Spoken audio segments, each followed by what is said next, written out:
This is a little review of the Mini 5 Pro, which I think I called the Mini Pro 5 in the video.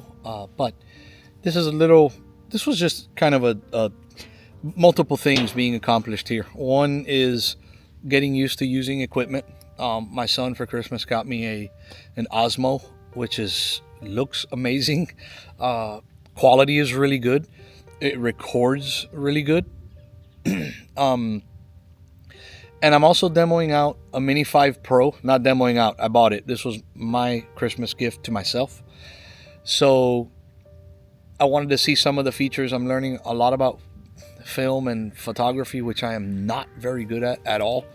I'm an IT guy, and so yes, it's technology, sort of, but not really. This is really art, and I'm not very good at it. So this gives me an opportunity to test and kind of... My daughter's really artsy and very good at video, and so she gives me honest opinions about how things come out, which I appreciate. But I'm going to give you a shot of the equipment that I used today to make this. Obviously, I can't give you a shot of the OSMO because I'm using it. But with that said, I'll give you a shot of a few of the components that I've been using to create this content. So here we go. I'm going to spin this around. So here is the remote. This is the RC2 remote from DJI. Thing is awesome. The range is awesome. These are the DJI. This is the DJI MIC 3. So this is the latest model of their microphone. Those little things, the furry little things on top, it's the windscreen, which works really well. I was also given some pretty awesome information from a buddy of mine, Charles, which also makes awesome content.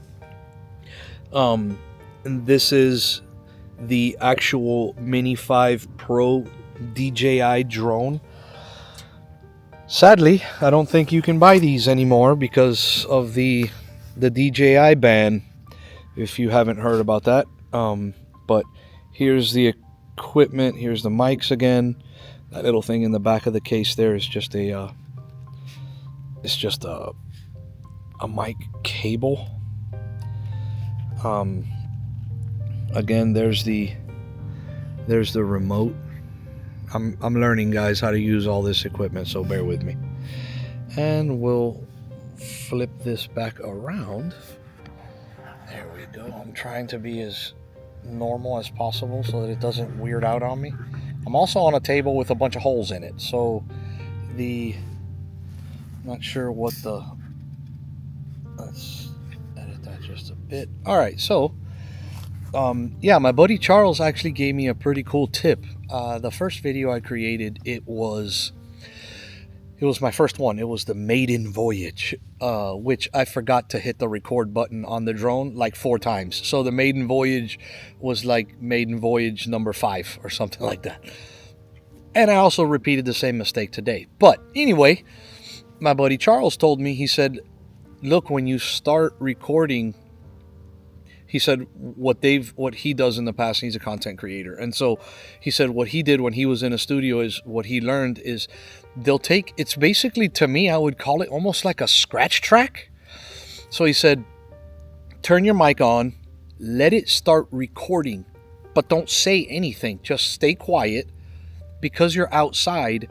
Let it pick up the ambient noise that's going on outside. And he said, you don't need to leave it for an hour, just like a minute. He said, so let it run for about a minute. It will pick up all the ambient sound. Then you take that scratch track and you put it into, let's say, like an Adobe Premiere or whatever video editing software you're using. He referenced Premiere because it's what he used. He says you bring that scratch track into Premiere and it will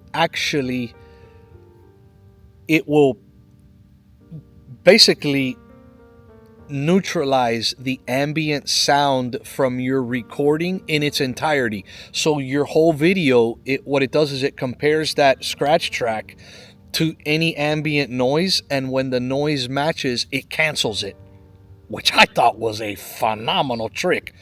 Because the first time I was out here, we have a swimming pool. Not a big deal, millions of people have them, but anyway, we have a swimming pool, and the waterfall, the cascade was on, so the waterfall was making noise, and you can hear it in the video, and I'm like, God, how do I can't get rid of that. And he's like, no, you can do that, just leave it, it doesn't matter, just if you'll create the scratch track, then when you import that scratch track into Adobe Premiere, it'll cancel it for you.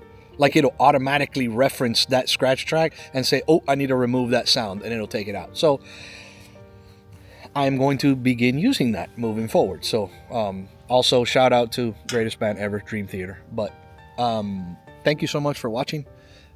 This is a learning process. I have a newfound respect for people that make content. It's a lot of work.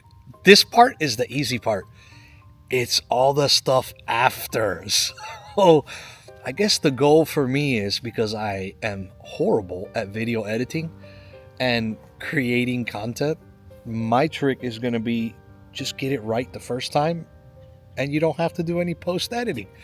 You upload it and you're good. We'll see how that works out. Anyway, Pino here. Thank you so much for watching. I appreciate you very much. If you like the content, give it a thumbs up, leave a comment if you want to, but consider subscribing to the channel. That would be cool. Not doing this for monetary reasons. This is an outlet for me. I like to talk, and I like people, and I like communicating, and if this brings anybody any kind of joy in their life, whew, that's a +1 in my favor. So thank you guys so much. Have an awesome and blessed rest of your day, week, year, months, and thanks.